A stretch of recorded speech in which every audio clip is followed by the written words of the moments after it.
parte, ya saben lo que es semiología, lo han llevado también en su carrera. ¿Sí? ¿Qué es la semiología entonces? ¿Qué es semiología? ¿Qué es la semiología? ¿Ah? ¿Qué es? Estudio signos de síntomas, pues, ¿no? ¿Sí?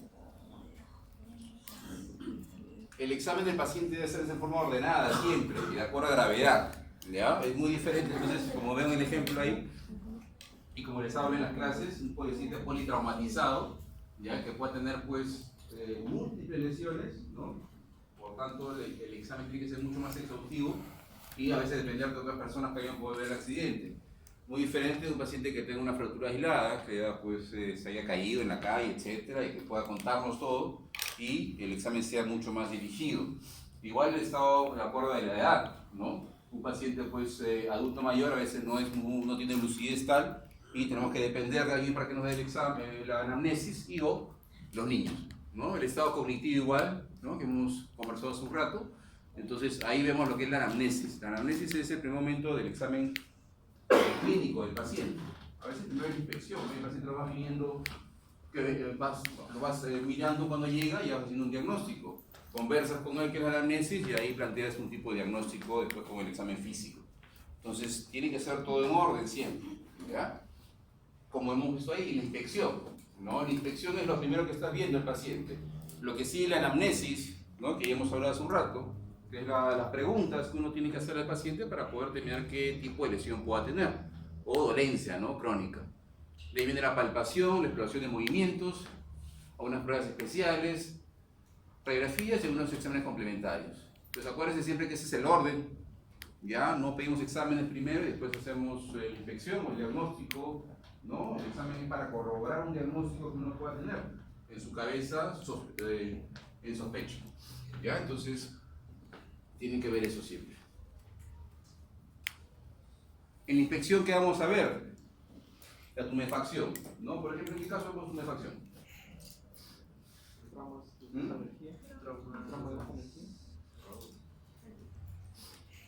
Bueno, un trauma, en un golpe, como por ejemplo un hematoma, pues, ¿no? ¿Sí? Que es la tumefacción más común que existe, ¿sí? El hematoma también sigue ahí, por equimosis. La deformidad, ¿en qué caso ponemos una deformidad? ¿Ah? Es una fractura, ¿no? ¿Y qué otra cosa? Luxación también. Entonces en eso vamos a ver pues un tipo de deformidad. Atrofia muscular, por ejemplo, ¿en qué caso podemos ver una atrofia muscular? Postrado, pues, ¿no? Postrado crónico, un yeso, etc.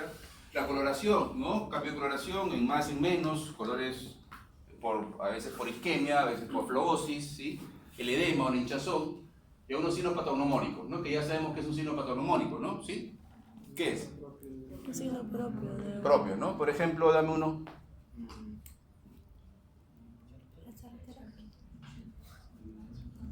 ¿Qué es el signo de charretera?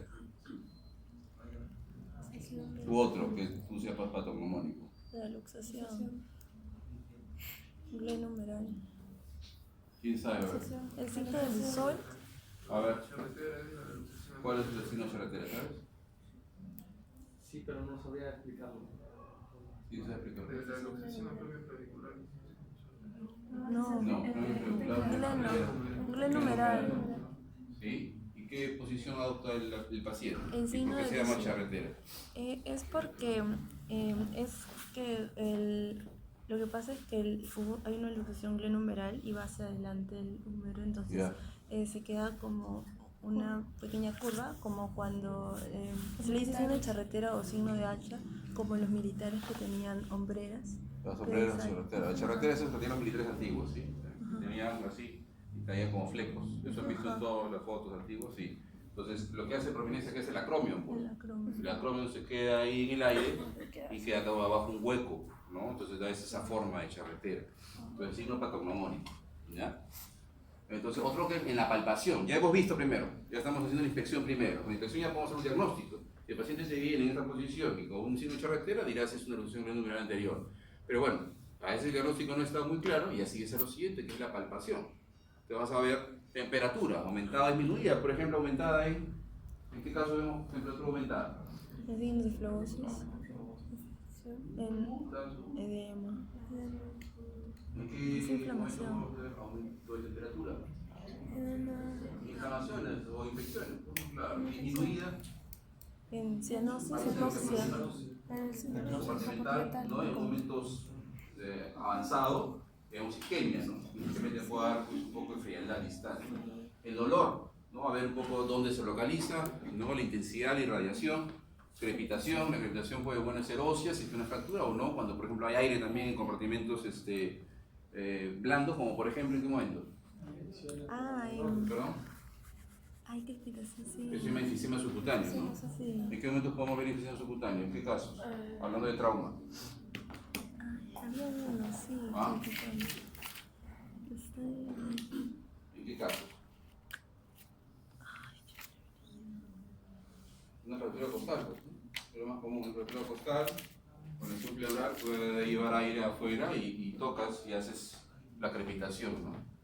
La sensibilidad, bueno, va a depender mucho del paciente y de la lesión neurológica también que pueda tener, ¿sí? Movimientos, entonces también evaluamos en la parte de lo que es traumatología el movimiento. Si tiene buen movimiento, no movimiento, si está fijado, si está luxado, si está en un buen rango o no. La anquilosis, ¿qué significa? Dime, ¿está bien? Entre dos huesos. Sí. Que es de manera natural. Exacto, está bien. Una fusión articular en forma natural. En cambio, la artrodesis es quirúrgica. ¿Ya? El rango, hay que ver la evaluación del movimiento, en este caso de una articulación. La rigidez, ¿no?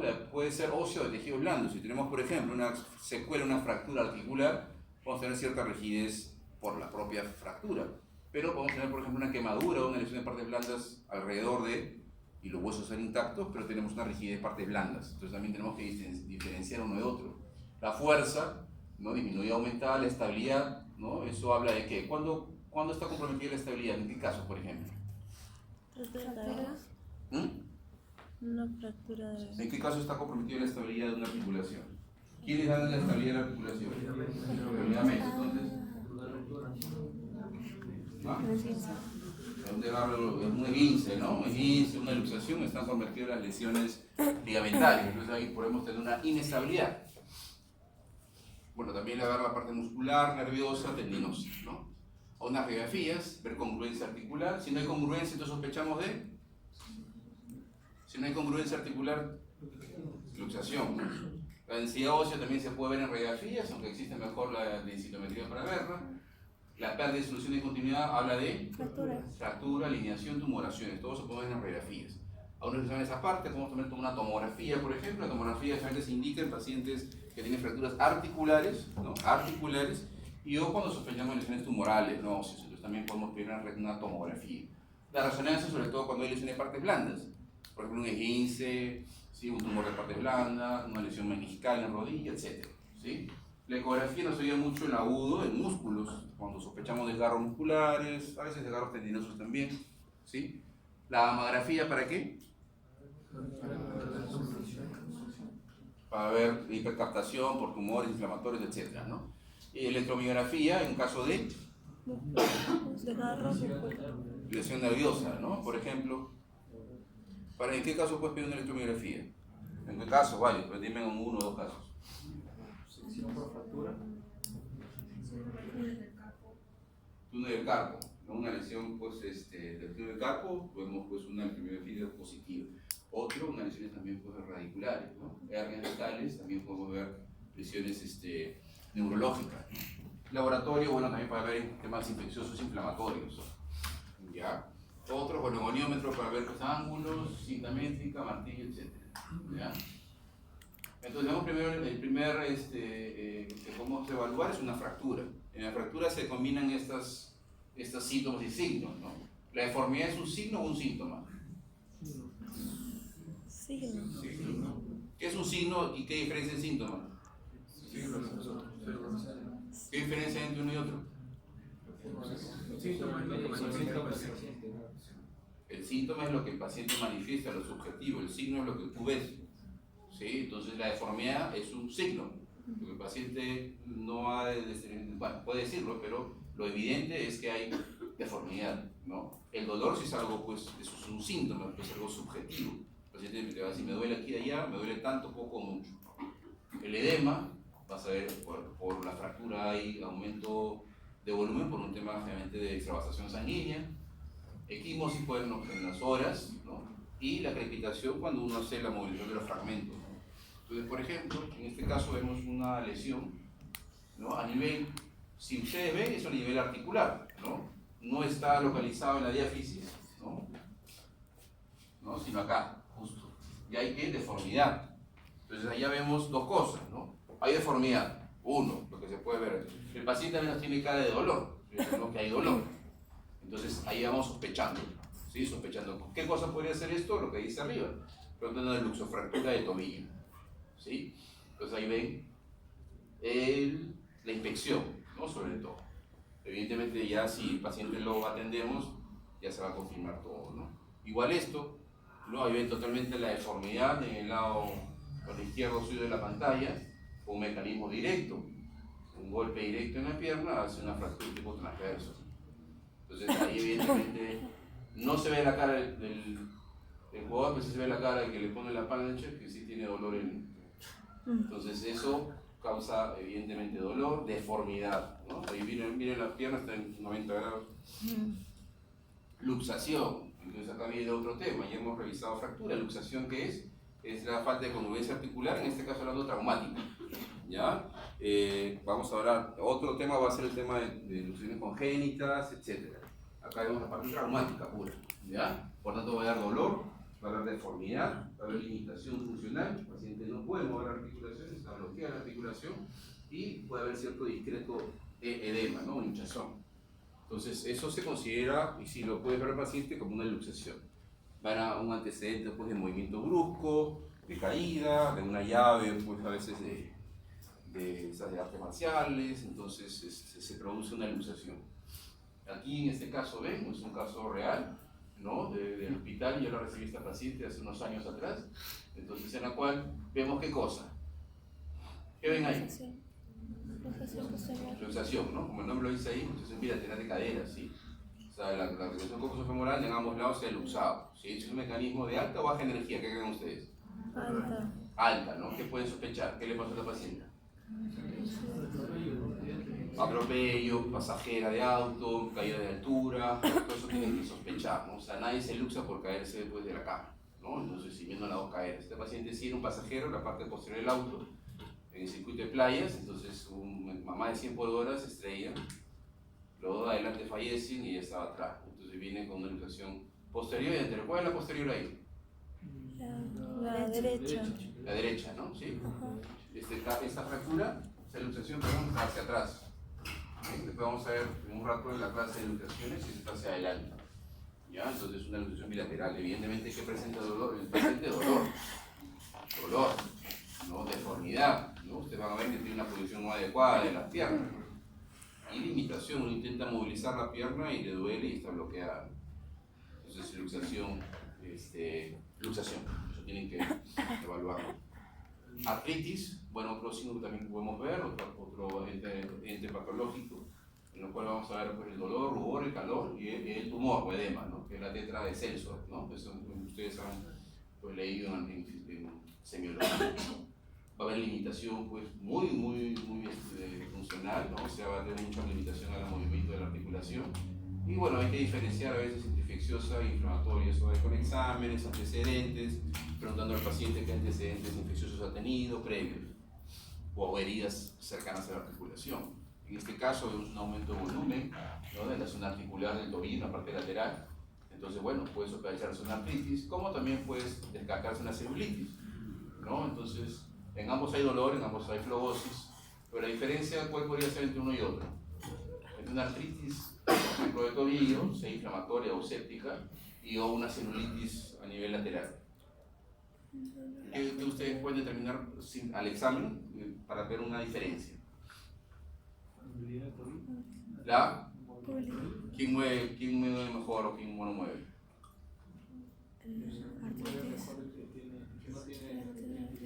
Claro, la artritis, al ser un problema infeccioso puro articular, o sea, no te permite mover casi nada la articulación, nada.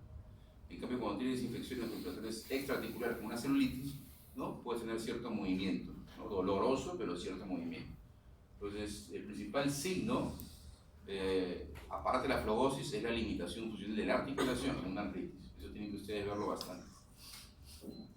Vamos a ver hombro, codo, muñeca y mano, poco a poco. El hombro, entonces, es una enartrosis, ¿ya? Es una enartrosis, ¿por qué? ¿Qué significa enartrosis?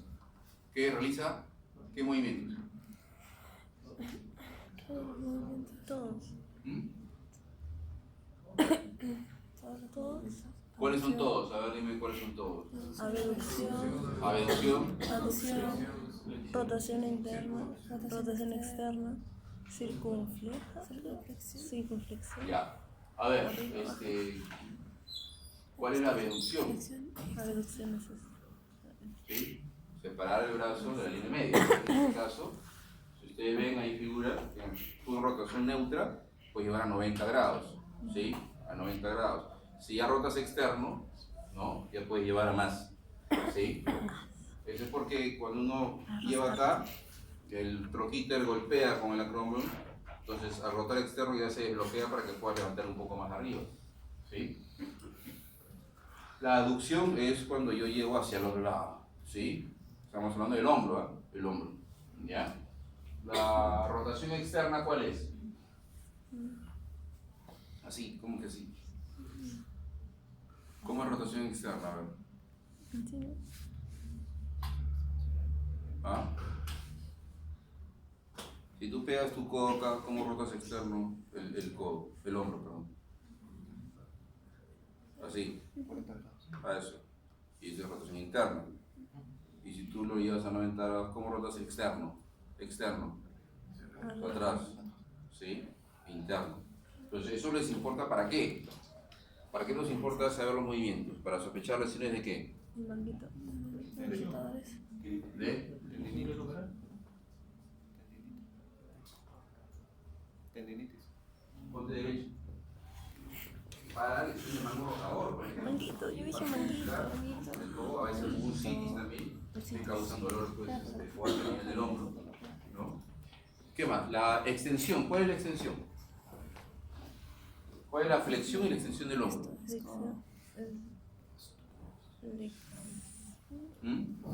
¿Eso qué es? Flexión. ¿Cómo que a ver? ¿Cómo hace? Flexión. Para arriba hasta 170. Arriba, ¿cómo que por ahí así? ¿Esto qué es? Flexión. ¿Y esto? Extensión. Eso. ¿Ya? Y después ya tiene una circunducción, ¿no? Que es el que, bueno, compromete todos los movimientos. Entonces, básicamente son movimientos que ustedes tienen que saber, ¿ya? Si yo tengo un paciente que de pronto es un esfuerzo, cuando, no sé, tocó, va al tenis, lo que quieras, o se cayó y de pronto tiene un dolor agudo en el hombro y no puede hacer rotación externa, entonces, ¿qué pensarás? ¿Que se ha lesionado quién? ¿O qué tendón?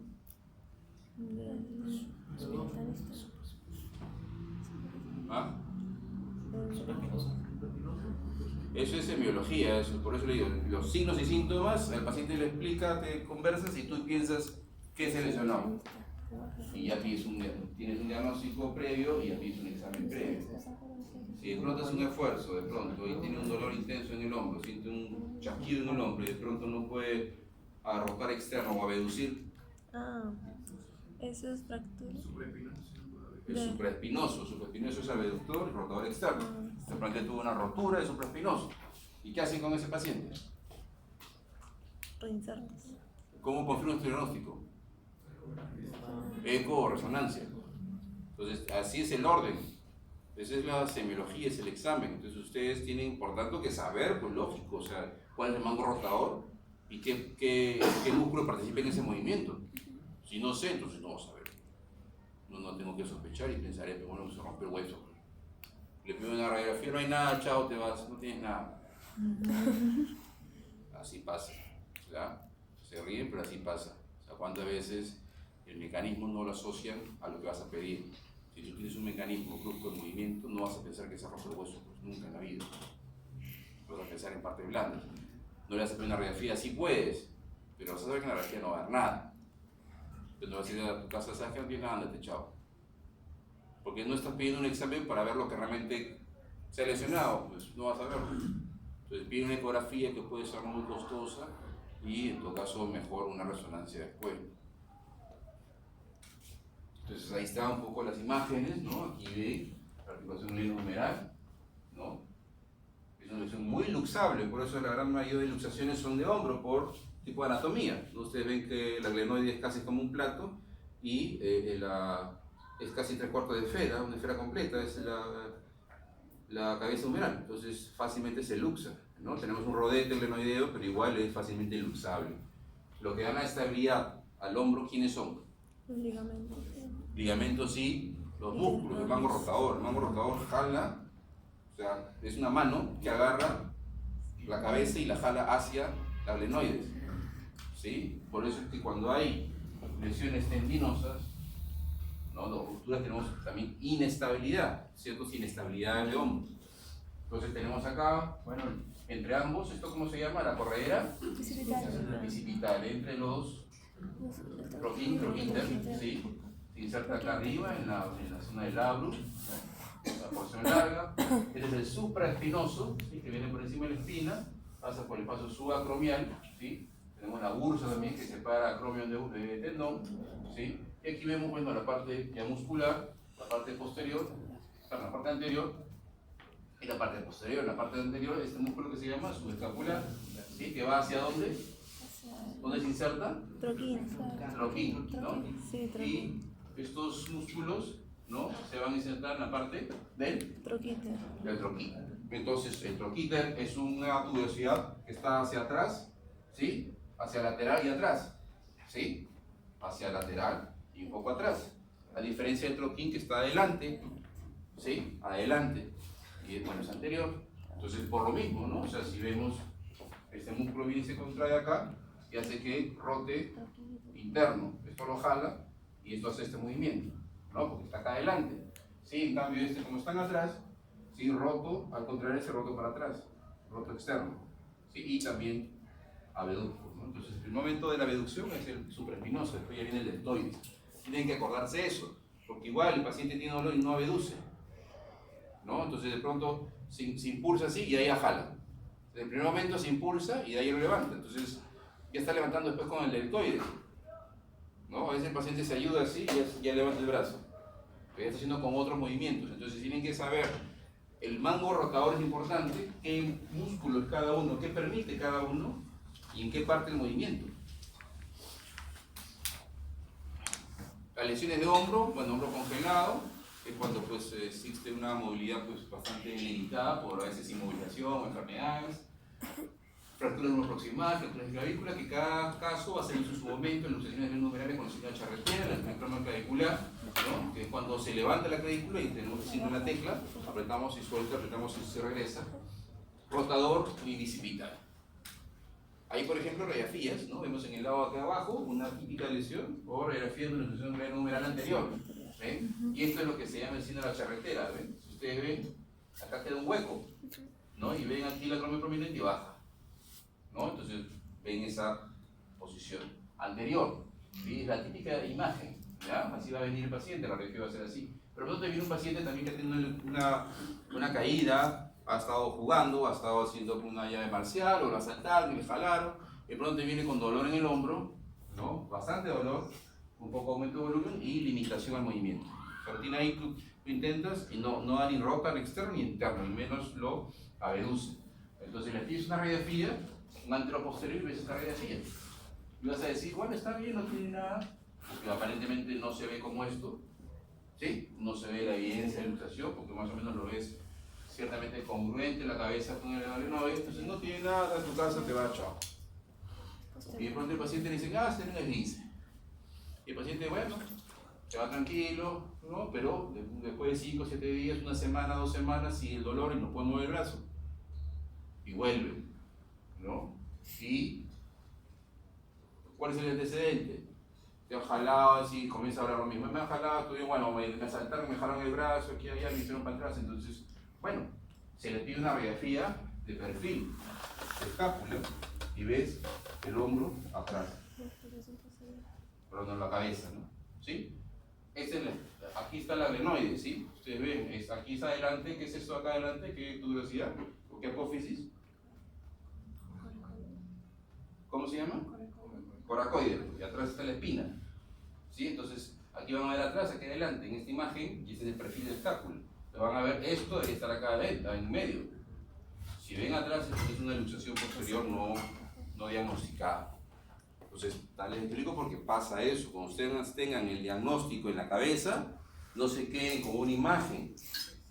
No se queden porque van a decir, no tienen nada, casa, chao. Y una luxación después de 2 semanas y hay que operarla, y hay que abrirla. Ya no es jalarlo nomás. Entonces, ustedes tienen que hacer la sospecha.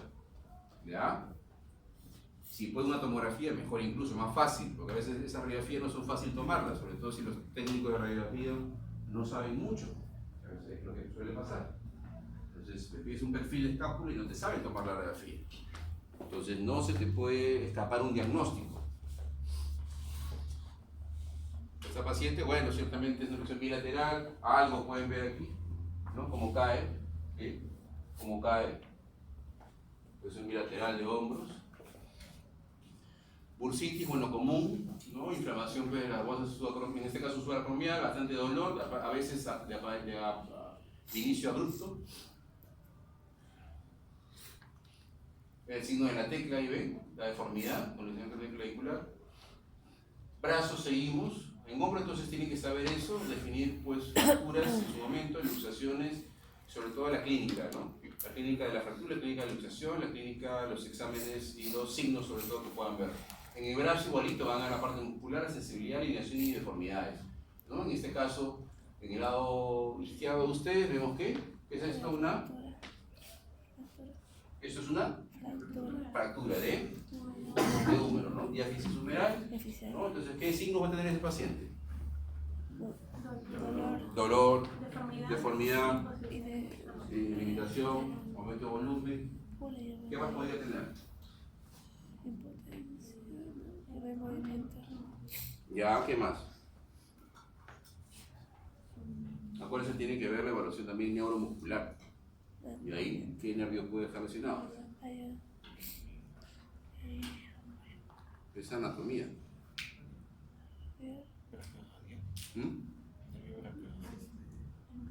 ¿Qué nervio pasa por ahí? Por la retorsión del nervio radial. Y si tiene una lesión de nervio radial, ¿cómo se evidenciaría? La mano caída, porque o sea, no puede hacer una flexión ni levantar el pulgar, nada. Entonces, también tienen que hacer el diagnóstico, porque de pronto da una fractura y no se le encuentra la mano. Y lo operan y la mano está así. O le ponen un yeso, cura, pero la mano queda así. No hubo un buen diagnóstico, una buena evaluación. ¿Ya? Esa fractura, como ustedes ven, también por la forma, ven que es por torsión, ¿sí? Eso han visto también en sus clases, ¿no? Mecanismo de torsión. En el lado derecho de ustedes, bueno, el nombre lo dice. ¿Qué pasa? Esto es una lesión que se produce generalmente en pacientes deportistas, ¿no? Entonces, es un paciente, bueno, deportista, ¿no? Que de pronto se va al gimnasio el fin de semana, cuando nunca ha ido, ¿no? Y de pronto se emociona y comienza pues a hacer bíceps, comienza con 10, 20, 30, 40, 50 y ¡pah! De pronto siente un golpe así fuerte. Y dolor, y de pronto ve que le sale una bola acá en el brazo. Una bola acá abajo o una bola acá arriba. ¿Qué pasó? Ruptura tendinosa, ¿no? Entonces se llama el signo de Popeye. Evidentemente no es deportista, pues no miren pero bueno, o sea, justamente se da en esos casos, en pacientes que, bueno, sí deportistas que son sobreentrenados o personas que no tienen costumbre de ir a la actividad física y de pronto hacen mucho o hacen un esfuerzo, ¿no? Se rompe el tendón, sea el proximal, ¿no? Si se rompe el proximal, esto baja, si se rompe el distal, esto sube, ¿no? El vientre muscular se forma como un ovillo y se llama signo de Popeye. En el codo vamos a ver pues lesiones inflamatorias, ¿sí? Inflamatorias tipo epicondilitis, que es el codo de tenista, ¿ya? En el epicóndilo se insertan ¿qué músculos? Los que permiten que en la mano y muñeca. En el epicóndilo. ¿Ah? ¿No? Extensor común de los dedos. Extensores. Y los extensores se insertan a nivel del epicóndilo, ¿sí? Entonces, realmente, bueno, se llama tenis porque, bueno, o sea, se da más en esos en este tipo de deporte, sobre todo por revés, ¿no? Al revés, golpea, tensa y golpea acá la zona de extensión. Pero en cualquier caso se puede dar, personas que nunca han jugado también. Y el codo golfista es la epitropleitis, ¿no? Son la inserción de los músculos flexores, ¿sí? Por el golpe así. En este golpe tensa acá y hace la inflamación de la inserción de los músculos flexores de muñeca y mano a nivel del epitropio, ¿sí? Bursa, lo que también se puede ver, el codo también tocos botosos, luxaciones, fracturas, cada uno tiene su clase correspondiente, ¿no? Y ustedes tienen que saber definir la semiología, saber cómo evaluarlo, ver, ¿no? Qué puede tener ese paciente. Ahí tienen las articulaciones, hay 3 huesos, ¿sí? Entre el radio y el cúbito, una articulación de tipo trocoide, ¿sí? Que permite movimientos de rotación. En este caso, ¿cómo se llama? Pronosupinación, ¿sí? Estamos hablando de esta articulación, ¿sí? Entre esta articulación y esta articulación, ¿qué articulación se hace? ¿Qué tipo de articulación?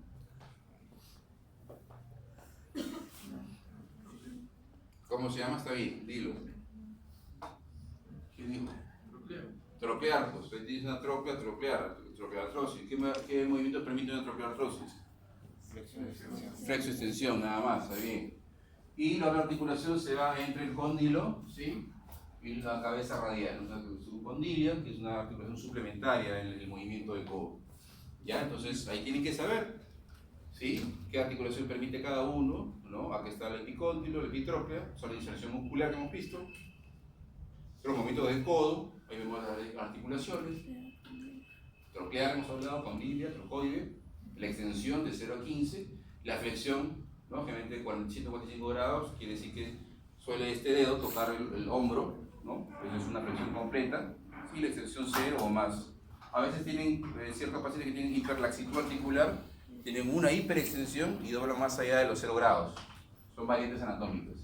Y la pronosupinación completa de aquí a acá son los 75 grados que uno tiene que ir viendo, ¿sí? Esto es la idea, pues evaluar los movimientos, ¿no? Acá en este caso una imagen de una luxación anterior, ¿sí? De codo, perdón, posterior, ¿sí? Aquí siempre lo que define la luxación es el hueso que está más distal, ¿sí? Por eso vemos acá que es posterior. El hueso distal en este caso es el cúbito, por eso se llama el sistema luxado hacia atrás, luxación posterior de codo. Aquí ven la imagen de este tipo de paciente, ¿no? Con una prominencia en la parte lateral y posterior, ¿no? Este es el olecrano, ¿sí? Se forma un agujero aquí, y esto es una cuerda tendinosa que es el tendón. ¿Qué tendón está acá? Miren por acá y se inserta en el olecrano. El tríceps, ¿no? Está bien. Bursitis olecraniana, ¿sí? Antebrazo igual, vamos a ver deformidades, edema, tumoración, exploración, trofismo muscular. Palpación, temperatura, ¿no? Como en cada segmento tienen que ir viendo uno por uno. Los movimientos en este caso de pronosupinación. En este caso una patología congénita, ustedes ven que está unido, ¿no? En la parte proximal el radio con el cúbito, por tanto el paciente pues, no puede pronosupinar. En la muñeca es una patología más común que ustedes van a ver en sus rotaciones, ¿no? Las fracturas de muñeca, sobre todo en personas adultas mayores por un problema de osteoporosis, porque vamos a ver caídas con fracturas, a veces con mecanismos de muy baja energía, en pacientes mayores con fracturas de radio distal. En adultos y en menores, en chicos 20, 30, 40 años, generalmente por mecanismos ya de alta energía, caídas de altura, ¿sí? Es importante ver la evaluación tanto aquí parte ósea como muscular, vascular y nerviosa. Esta es la imagen típica, una fractura de cole que van a ir viendo en sus seminarios, en sus clases, y la deformidad típica. Hay que ver la parte muscular, ¿no? Tendinosa en la muñeca, a veces tumoraciones tipo gangliones que son quistes sinoviales, si hay fracturas, si hay deformidad, ¿no? Vamos a ver como en cualquier segmento el dolor, si puede haber, la temperatura, la crepitación, tumoración y a veces ya los signos nerviosos, ¿no? Como en este caso el signo de Tinel positivo que habla de un síndrome de túnel carpo establecido, ¿no? Una lesión del nervio mediano. ¿sí? Eso se da una percusión aquí a nivel de la parte volar de la muñeca, ¿no? Golpea, percutes y sientes parestesias a nivel del territorio del nervio mediano, se llama signo de Tinel positivo.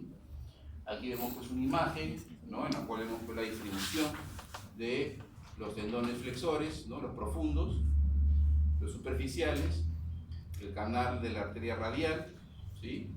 Acá abajo el músculo cuadrado, el pronador cuadrado, que es este músculo de aquí, como piso, ¿sí? Aquí tenemos el nervio mediano, ¿no?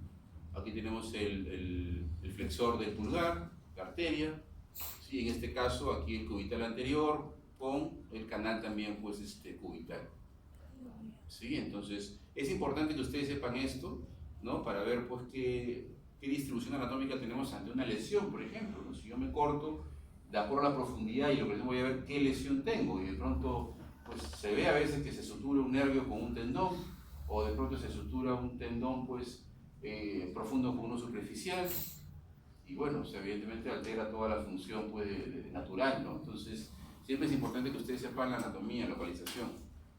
Ya en este caso, bueno, una que pueden ver también en su práctica a veces ambulatoria clínica, es un tema crónico, es una contractura de la fascia palmar, ¿ya?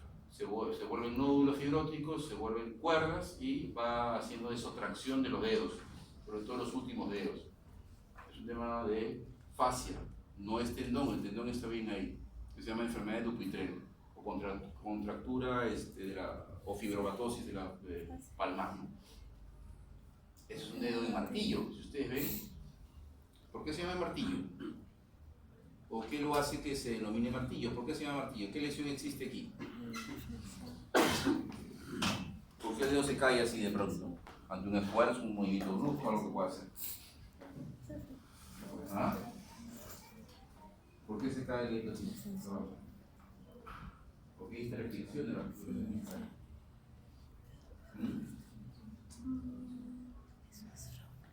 ¿Qué les parece? ¿Qué suponen? Hablando de un trauma, ¿qué puede pasar? ¿Nadie? Uno de ustedes al menos. ¿Quién se inserta en la falange distal? Tanto en la parte volar como en la parte dorsal. ¿El extensor en qué? ¿Dorso o el palmar? Dorsal. Ya, y en la parte palmar se inserta el tendón. ¿Qué flexor? Porque hay dos flexores especiales profundos.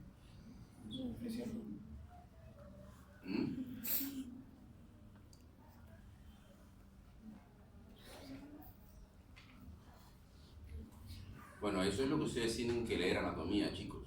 Ya, yo cada rato voy insistiendo, bueno, el grupo que depende de mí, pero igual todos tienen que leer anatomía. Eso es básico para poder pues, entender esto, ¿no?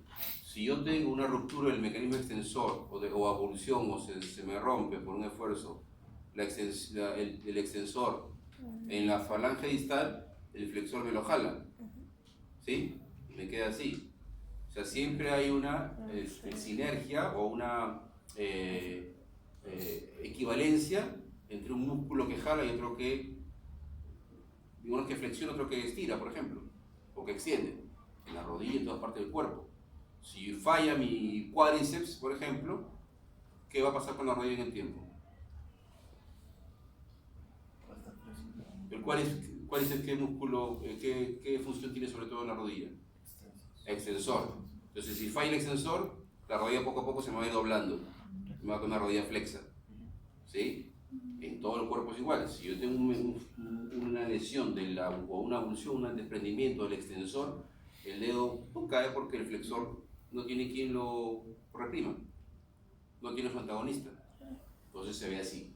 Entonces es una lesión de la inserción distal del extensor, ¿sí? Ese es el dedo de martillo. Los movimientos de la muñeca, ¿sí? Aquí otro signo que es el signo de Filken, ahí lo ven, que es este de acá, perdón, este de aquí. Cuando vemos que hay una inflamación de la primera corredera, y eso también tienen que ustedes pues, leerlo, cuántas correderas extensoras hay en la muñeca. Cuando la primera se inflama, ¿no? Se llena de líquido, pues se llama tenosinovitis, ¿no? y de pronto, al pasar por la corredera, que es como un túnel por el cual pasan esos tendones, pues presenta dolor a nivel de la región del estiloides radial. Sobre todo cuando haces el signo, ¿no? Agarras el pulgar, lo envuelves con tu mano y le haces desviación cubital.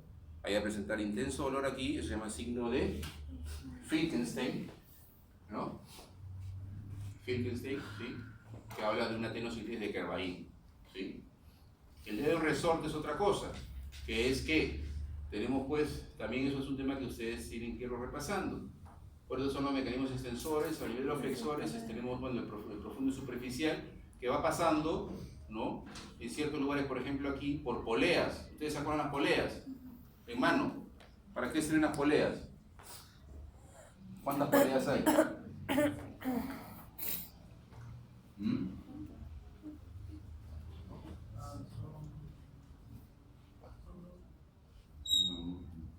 Pero tienen que ir leyendo. Bueno, por eso son como, son varias, exacto, sí. Entonces, siendo la principal, la polea que va entre la articulación metacarpo-falángica, desde la más gruesa, ¿sí? Son como túneles por lo cual discurren los tendones, ¿sí? Si yo tengo un tendón inflamado, ¿no? Si el tendón y la vaina se hincha, ¿sí? Ya difícilmente pasa por ese túnel. Y lo primero que va a hacer es doler. Cuando yo doblo, duele aquí. Lo que va a pasar si se hincha más es que de pronto pasa y se atasca ahí, ¿sí? Yo doblar y mi dedo se queda así. Y de pronto intento estirarlo con mi propia voluntad o lo empujo y se suelta bruscamente, como un resorte o como un gatillo. Porque esto pasó bruscamente así, ¿me entienden? Que se llama dedo en gatillo o dedo en resorte. Y eso habla de una tenosinovitis de los flexores. ¿Sí? Acuérdense, Kervain, extensor primer compartimento, ¿sí? Dedos en resorte, tenosinovitis de los flexores, a nivel sobre todo de la polea A1, que es la principal. ¿Ya? La radiografía siempre tienes que saber de muñeca, ver. ¿Sí? Y la última parte que vamos a ver de esta clase es la mano. ¿Ya? Entonces, mano, bueno, es una articulación que comprende un segmento que comprende muchas articulaciones y mucho la complejidad, ¿no? Que existe en el ser humano de ese segmento corporal. Entonces, vamos a la forma y el tamaño. Si de pronto vemos un paciente, que ya tiene 20, 30 años y de pronto pues, comienza a crecerle, o sea, de pronto te dice, me han aumentado la talla de zapato 2 números en los últimos 6 meses. ¿Qué pasó? A veces es el primer signo. Y de pronto, y también los dedos están aumentando de tamaño. Y de pronto ves, ¿no? Que tiene cierto prognatismo y tiene a veces un poco la frente un poco pronunciada. Se van a pensar en una acromegalia con un tumor hipoficiario. Entonces la acromegalia es eso, ¿no? O sea, crecimiento en lugares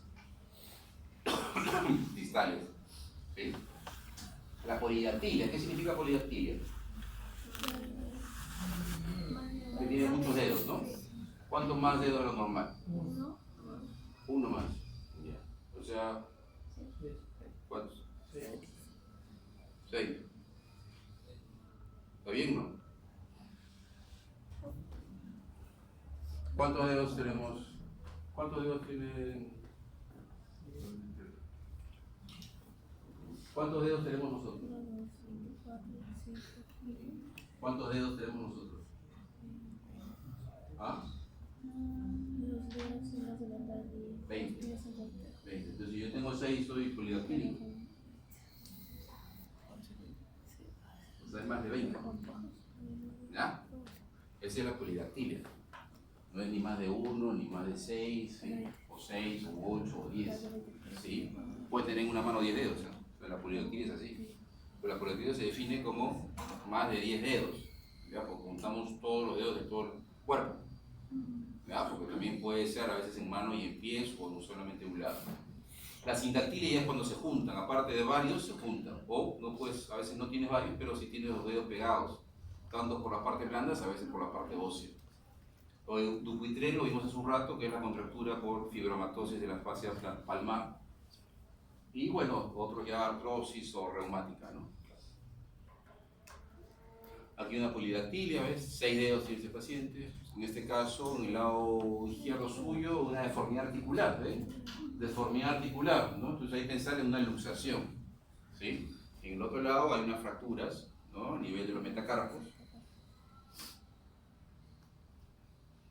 Mano reumática en el lado izquierdo suyo, ¿no? Aquí pueden ver, pues, flogosis, ¿no? Aumento de volumen articular, ¿sí? Tiene la flogosis y aumento de volumen articular de la interfalángica del pulgar. Ven los dedos, ¿sí? Que se llama dedo en cuello de cisne o dedo en botón. Acá hay un mecanismo de extensor que falla y los dedos en la punta hacen la hiperflexión y en la interfalángica proximal hacen una hiperextensión y se forma ese tipo de dedo. También vemos habitualmente que los dedos se van hacia cubital, ¿sí? Se llama dirección ráfaga cubital, porque los tendones extensores que deben pasar, ¿no? Por las articulaciones metacarpofalángicas, ¿no? Se luxan hacia las zonas interarticulares. Aquí se luxan acá, se luxa aquí, se luxa acá y se luxa acá por fuera ya. Entonces hace que jale hacia afuera todos los dedos. Aquí un ganglión o un quiste sinovial.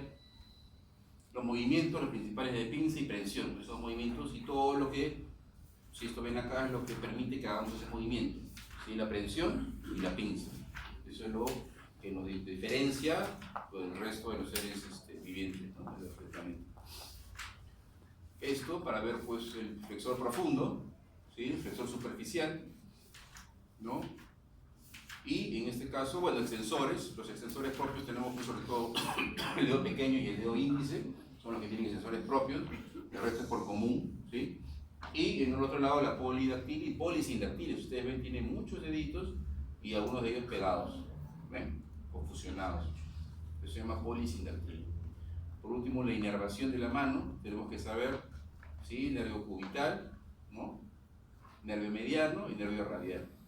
¿Sí? Tenemos que ver la inervación porque, bueno, ante una lesión, pues pensar, hay lesión de tal o cual nervio, tal territorio, o si queremos a veces anestesiar, de pronto quiero solamente hacer una sutura de este dedo, o esta zona de acá, entonces bloqueo a nivel del cubital, ¿no? Como anestesia ahí, me da todo el territorio, no tengo que hincarlo varias veces, ¿no? Mediano igual y así. ¿Quieren una pregunta a este tema? Que ya es el primer tema.